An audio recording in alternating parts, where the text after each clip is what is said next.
नमस्कार, MG maths मध्ये आपलं स्वागत आहे। आज आपण खरवस बनवणार आहोत। यासाठी 2 वाटी चिकामध्ये 4 वाटी दूध मिक्स करून घेतले आहे व 2 वाटी किसलेला गूळ व सुंठ आणि बडीशेप मिक्सरला बारीक करून घेतले आहे। आता हे सगळं दुधाच्या मिश्रणामध्ये घालून हाताने मिक्स करून घेऊ।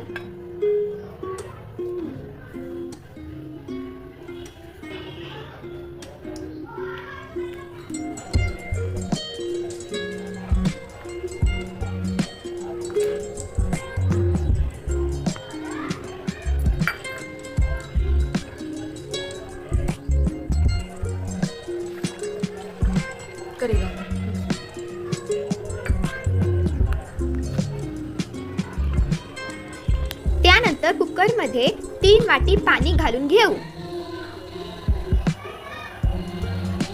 व आता मिश्रणाचे भांडे त्यामध्ये आहे तसे ठेवून घेऊ व त्यावर झाकण ठेवून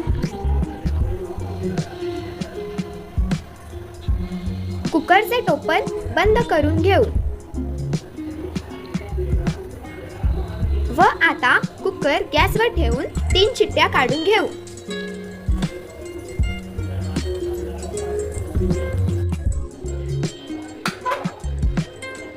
अशा पद्धतीने आपला घरगुती आणि चविष्ट खरवस तयार झाला आहे। ही रेसिपी आवडल्यास लाईक, शेअर आणि सबस्क्राईब करायला विसरू नका। Thank you, bye.